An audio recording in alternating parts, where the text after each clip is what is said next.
गुरु प्यारी सात संगत जी, राधा स्वामी जी। सात संगत जी, 29 जून को हुई यह घटना को सुनने से पहले हम आपको बता दें, डेरा ना कोई पिकनिक स्पॉट है, ना ही घूमने की जगह, और ना ही वहाँ के सेवादार संगत के नौकर हैं जी। क्योंकि 29 जून को संगत में से ही एक भाई ने डेरे की सेवादार बीवी के साथ बहुत बदतमीजी की। बाद में डेरा अथॉरिटी ने इस बात पे तुरंत एक्शन लिया, और वीडियो में आप देखोगे कि कोई इंसान सेवादार के साथ बदतमीजी करता है तो उस पर क्या एक्शन लिया जाता है। संगत जी, बाबा जी ने सबके लिए डेरे में बहुत सुविधाएं दी है, जो कि सबके लिए एक बराबर है। और बाबा जी ने डेरे में रहने के लिए कुछ नियम भी बनाए हुए हैं। आज डेरा पूरे विश्व में अपनी साफ सफाई और डिसिप्लिन के लिए माना जाता है, लेकिन अगर संगत ही वहाँ के नियमों का उल्लंघन करेगी तो हम किसी और से क्या कह सकते हैं।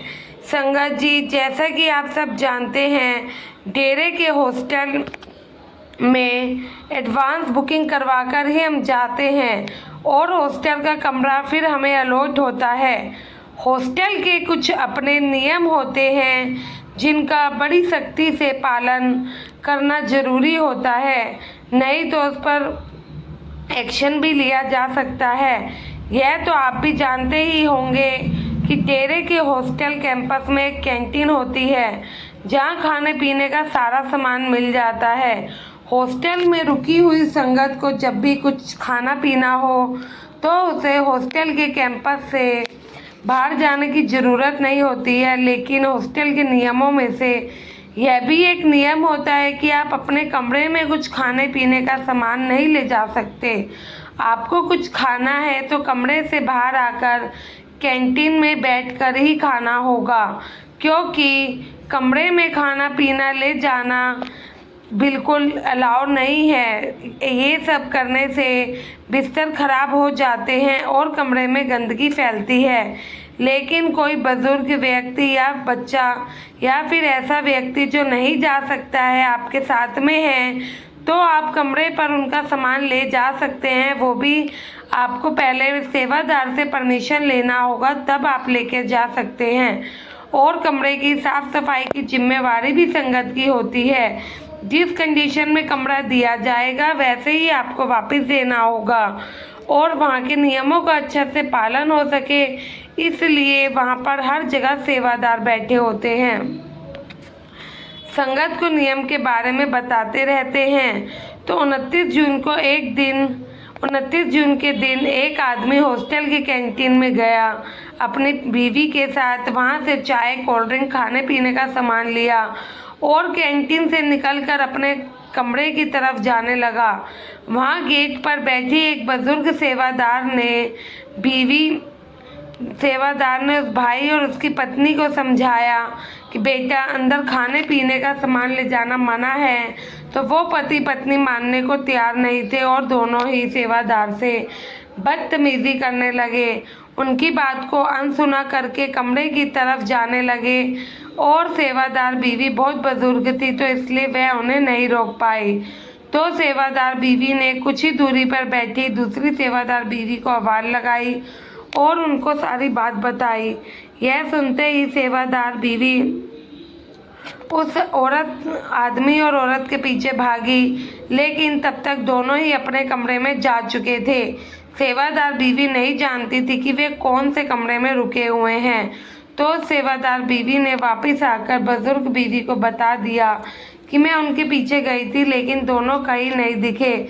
यह सुनकर सेवादार बीवी बहुत दुखी हुई, क्योंकि यह जिम्मेदारी बुजुर्ग सेवादार बीवी की थी कि कोई खाने पीने का सामान अंदर ना ले जा सके। तो वो बहुत परेशान हुई और सोचने लगी कि जत्थेदार को पता लगा तो मेरी सेवा ले ली जाएगी। फिर 15 मिनट बाद वही आदमी और औरत अपने कमरे से बाहर निकलकर आते हैं, तो बुजुर्ग बीवी ने उन्हें पहचान लिया और अपने साथ वाली सेवादारनी को बताया कि ये वही आदमी और औरत है। तो दूसरी बीवी उस समय उनके पास गई और इतने में बुजुर्ग बीवी भी वहाँ आ गई। बुजुर्ग बीवी ने उन्हें बड़े ही प्यार से समझाया, बेटा मैंने आपको खाने पीने का सामान ले जाने से मना किया, फिर भी आपने मेरी बात नहीं मानी। पहले तो वो आदमी बदतमीजी करने लगा, सख्ती से कहने लगा कि तो क्या हुआ अगर ले गए तो, बच्चे के लिए खाना लेके गए थे, हमने थोड़ी ना खाया है, हमारा बच्चा छोटा है इसलिए उसके लिए लेकर गए थे। ये जैसे लिहाजे में वो कह रहा था, यह देखकर और भी सेवादार वहाँ इकट्ठे हुए। तो दूसरे सेवादार को देखकर वह आदमी थोड़ी नरमी से पेश आने लगा।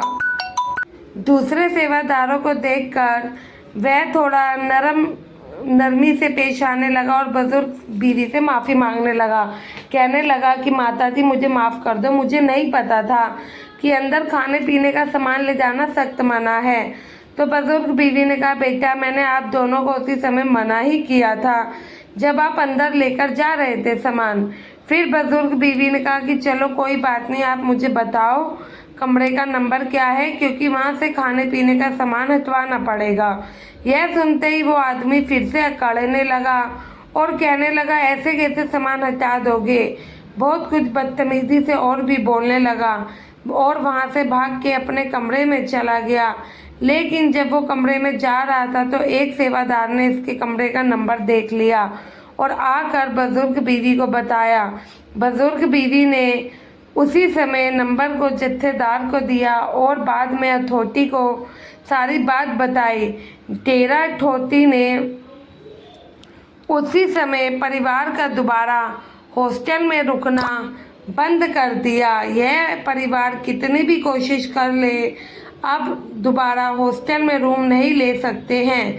साथ संगत जी, डेरा सभी संगत का साझा है और जैसे हम अपने घरों का ध्यान रखते हैं वैसे ही डेरे में साफ सफाई की जिम्मेवारी भी हमारी ही है। डेरे में साफ सफाई की जिम्मेवारी सिर्फ सेवादारों की नहीं होती है और वहाँ के सेवादारों से बदतमीजी करना बहुत ही ज़्यादा गलत बात है, बल्कि संगत की भी है। बाबा जी ने डेरे में जो नियम बनाए हैं वो सबका पालन करना सबकी जिम्मेवारी होती है और सबका फ़र्ज़ है। सेवादार कुछ कहते हैं तो हमें उनकी बात माननी चाहिए, सेवादारों के साथ ना कि बदतमीज़ी करनी चाहिए, क्योंकि नियमों का पालन ना करने से हम अपने गुरु को निराश करते हैं। हम सब गुरु से जुड़े हुए हैं, हमें तो विनम्रता से रहना चाहिए। ऐसे ही बदतमीज़ी करके हम अपना बोझ क्यों बढ़ाते हैं? एक तरफ भजन सिमरन, दूसरी तरफ सेवादारों से बदतमीज़ी, तो क्या फ़ायदा है ऐसा भजन सिमरन का भी? कोई फ़ायदा हमें नहीं मिलेगा। साथ संगत जी, उम्मीद है ये गलती आपने कभी नहीं की होगी, ना ही करेंगे। डेरे में जाइए, छोटा हो या बड़ा, सबका एक जैसा सम्मान करना हमारी जिम्मेवारी है। डेरे के नियम सबके लिए एक है। संगत जी, चैनल को सब्सक्राइब करके चैनल का हिस्सा ज़रूर बनिएगा और कमेंट में राधा स्वामी ज़रूर लिखिएगा। राधा स्वामी जी।